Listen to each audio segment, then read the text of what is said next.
Rock-a-bye, baby on the treetop. When the wind blows, the cradle will rock.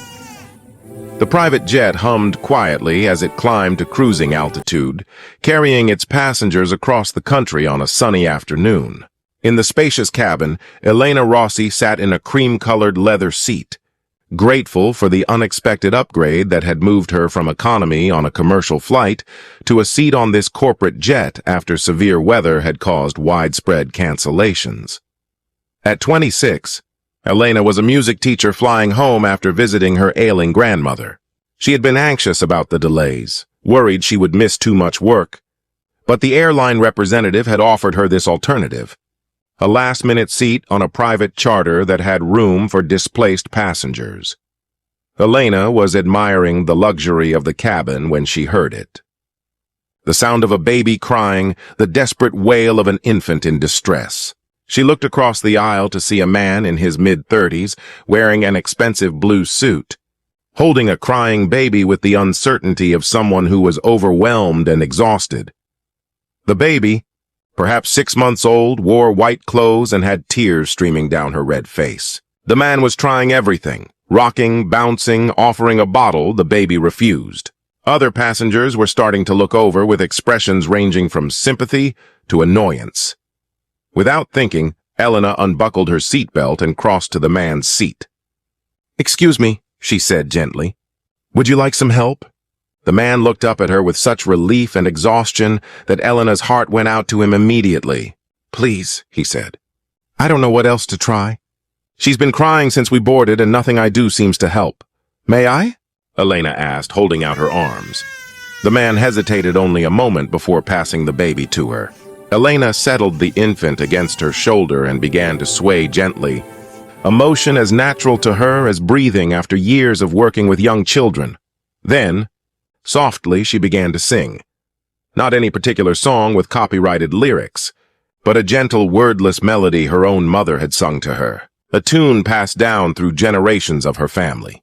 The sounds were soothing and rhythmic, ancient and comforting. The effect was almost immediate. The baby's cries began to quiet, her body relaxing against Elena's shoulder. The man watched in amazement as his daughter's tension melted away, her breathing evening out as she surrendered to sleep. Elena continued to hum softly, swaying gently, until she was certain the baby was deeply asleep. Only then did she carefully, slowly, transfer the infant back to her father's arms. "How did you do that?" the man whispered, his voice full of wonder. "I've been trying for an hour." "Sometimes babies just need a different energy," Elena said quietly. "And I've had a lot of practice. I'm a music teacher. I work with children every day."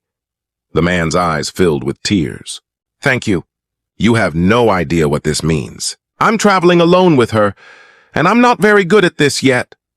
"You're doing fine," Elena assured him. "Being a parent is hard. We all need help sometimes."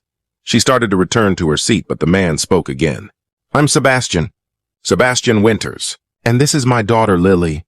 "I'm Elena," she replied with a warm smile. "It's nice to meet you both." "Please don't go back to your seat," Sebastian said. "Stay and talk with me? That is, if you don't mind. I could use the company, and I'd like to thank you properly." Elena settled into the seat across from him, and they began to talk. Sebastian told her that Lily's mother, his wife Caroline, had died during childbirth 6 months ago.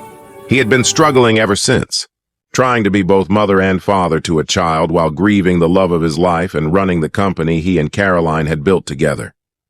"I'm not good at this," Sebastian admitted. "The baby stuff, I mean. I have nannies and help, but when it's just us, I feel so inadequate." Caroline would have known exactly what to do. She would have known that song you sang or something like it. She was the one who understood people, who had the warmth and intuition. I was always the business one. "You're learning," Elena said gently. "That's what matters.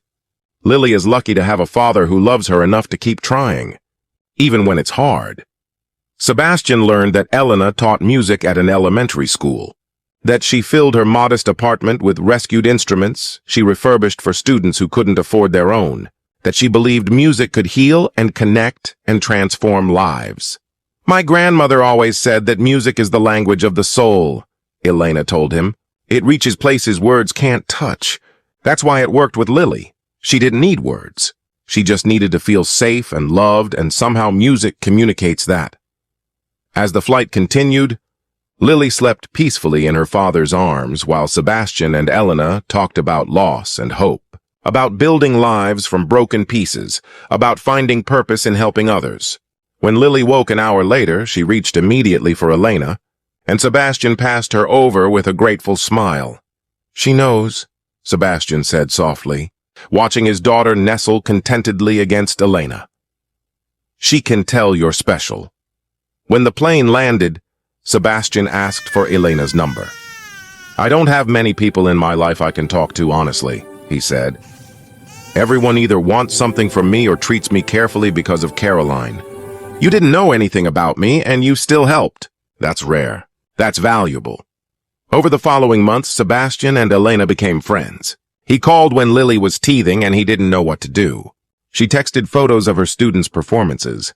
He invited her to dinner, ostensibly so Lily could see her, but really because he found Elena's presence calming and genuine.